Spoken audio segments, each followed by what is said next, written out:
I once sent a message to my daughter and Un jour, son-in-law j'ai envoyé un using the message à ma fille et à mon gendre en me servant la fonction de dictée vocale de mon téléphone. J'ai dit « Salut vous deux, je vous aime très fort ». Ils ont reçu « Salut I2, je vous hais très fort ». N'est-ce pas étonnant de voir avec quelle facilité un message positif et bien intentionné peut être mal compris? C'est ce qui arrive parfois avec les messages de Dieu concernant le repentir et la dignité. Certaines personnes reçoivent à tort le message que le repentir et le changement sont inutiles. Le message de Dieu est qu'ils sont essentiels. Dieu ne nous aime-t-il pas pourtant, malgré nos manquements? Bien sûr que si. Il nous aime parfaitement. J'aime mes petits-enfants avec leurs imperfections et tout ce qui va avec. Mais cela ne veut pas dire que je ne souhaite pas qu'ils s'améliorent et deviennent tout ce qu'ils sont appelés à devenir. Dieu nous aime tels que nous sommes, mais il nous aime aussi trop pour nous laisser ainsi.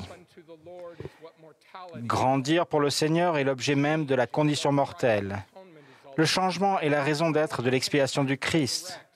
Non seulement le Christ peut nous ressusciter, nous purifier, nous consoler et nous guérir, mais aussi en faisant tout cela, il peut nous transformer pour que nous devenions davantage semblables à lui. Certains reçoivent à tort le message que le repentir est un événement unique. Comme l'a enseigné Russell M. Nelson, le message de Dieu est que le repentir est un processus.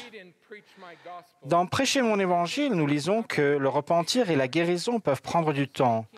Par conséquent, délaisser le péché et n'avoir plus de disposition à faire le mal, mais à faire le bien continuellement, sont des objectifs qui demandent toute une vie. La vie est comme un voyage en voiture à l'autre bout du monde. On ne va pas atteindre sa destination avec un seul plein d'essence. Il faut remplir le réservoir à plusieurs reprises. Prendre la Sainte Seine est comme arriver à la station-service.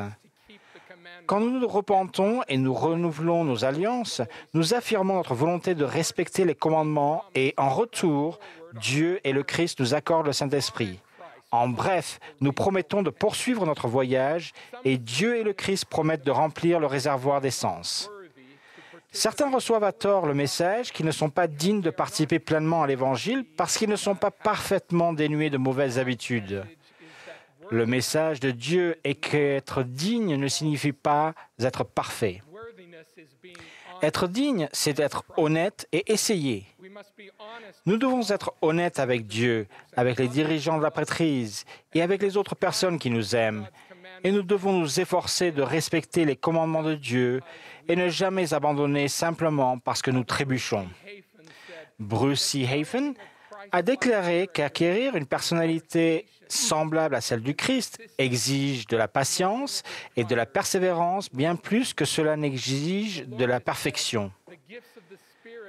Le Seigneur a déclaré que les dons de l'Esprit sont donnés pour le profit de ceux qui l'aiment et qui gardent tous ses commandements et de celui qui cherche à en faire ainsi. Un jeune homme que j'appellerai Damien a écrit « Pendant mon adolescence, j'ai été aux prises avec la pornographie. Je me sentais toujours très honteux de ne pas réussir à faire ce que je devais. Chaque fois que Damien trébuchait, la douleur du regret devenait si intense qu'il se jugeait durement et se considérait indigne de toute grâce, de tout pardon ou de toute nouvelle chance de la part de Dieu. Il a déclaré « J'étais persuadé que je méritais de me sentir mal tout le temps. Je me disais que Dieu me détestait probablement parce que je n'avais pas la volonté de travailler plus dur et de surmonter cela une fois pour toutes.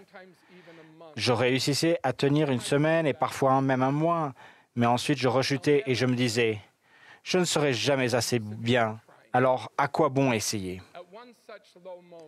Alors qu'il traversait une de ces périodes d'accablement, Damien a dit à son dirigeant de prêtrise « Je devrais peut-être cesser de venir à l'église. J'en ai assez d'être un hypocrite. » Son dirigeant a répondu « Tu n'es pas un hypocrite si tu as une mauvaise habitude que tu essaies de corriger. Tu es un hypocrite si tu la caches, si tu mens à son sujet, ou si tu essaies de te convaincre que l'Église est responsable du problème parce qu'elle enseigne des principes si stricts. Être honnête à propos de tes actes et prendre des mesures pour aller de l'avant ne fait pas de toi un hypocrite. Cela fait de toi un disciple. Ce dirigeant a cité Richard G. Scott qui a enseigné « Le Seigneur voit les faiblesses d'un autre œil que la rébellion. Lorsqu'il parle de faiblesse, c'est toujours avec clémence. » Cette perspective a donné de l'espoir à Damien. Il s'est rendu compte que Dieu n'était pas en train de le regarder d'en haut en disant « Encore un échec pour Damien ». Au lieu de cela, il était probablement en train de dire « Regardez tout le chemin qu'il a parcouru. » Ce jeune homme a finalement cessé de baisser les yeux avec honte ou de jeter les regards autour de lui à la recherche d'excuses et de justifications. Il a levé la tête pour obtenir l'aide divine et il l'a trouvée. Damien a déclaré « Les seules fois où je m'étais retourné vers Dieu dans le passé, cela avait été pour demander pardon. Mais maintenant, je demande aussi la grâce, son pouvoir habilitant. Je n'avais jamais fait cela auparavant. Maintenant, je passe beaucoup moins de temps à me haïr pour ce que j'ai fait et beaucoup plus de temps à aimer Jésus pour ce qu'il a fait. »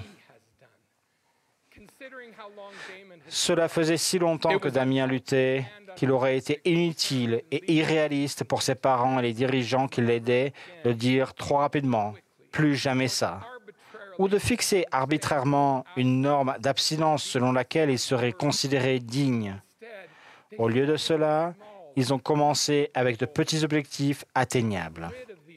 Ils ont éliminé les attentes basées sur l'approche de tout ou rien et ont mis l'accent sur une croissance progressive, ce qui a permis à Damien de progresser en s'appuyant sur une série de succès au lieu d'échecs.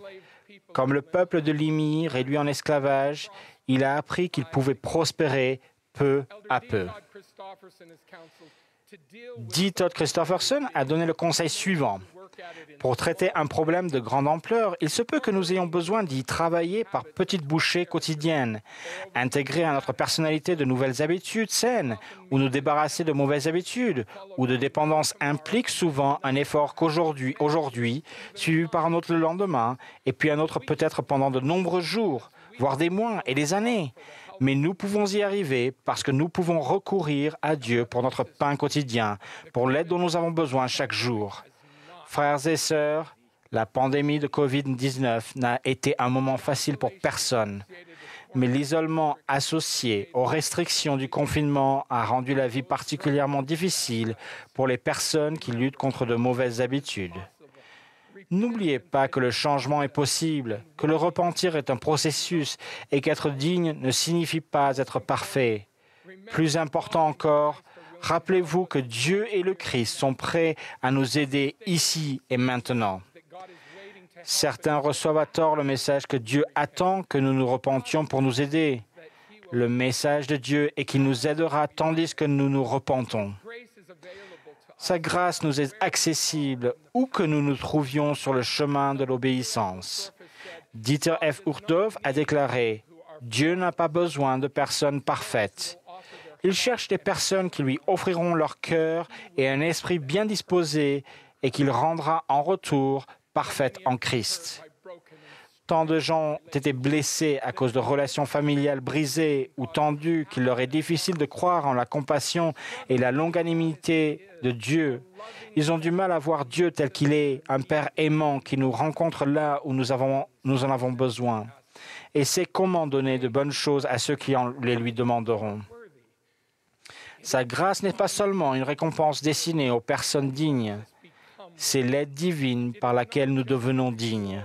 Ce n'est pas seulement une récompense destinée aux justes, c'est la dotation divine de force par laquelle nous devenons justes. Nous ne marchons pas simplement vers Dieu et le Christ, nous marchons avec eux. Dans toute l'Église, les jeunes récitent les thèmes des jeunes filles et les collèges de la prêtrise d'Aaron. De la Nouvelle-Zélande à l'Espagne, en passant par l'Éthiopie et le Japon, les jeunes filles récitent « Je chéris le don du repentir ». Du Chili au Guatemala, en passant par Moroni en Utah, les jeunes gens récitent « Mes efforts pour servir, faire preuve de foi, me repentir et progresser chaque jour, me permettront de recevoir les bénédictions du Temple et la joie durable de l'Évangile. Je promets que ces bénédictions et cette joie sont réelles et à la portée de ceux qui respectent tous les commandements et de ceux qui cherchent à faire ainsi. Si vous avez l'impression d'avoir échoué trop souvent pour continuer d'essayer, souvenez-vous que l'expiation du Christ et la grâce qu'elle rend possible sont réelles. Ses bras de la miséricorde sont étendus vers vous. Il vous aime aujourd'hui, dans 20 ans et à jamais. Au nom de Jésus-Christ. Amen.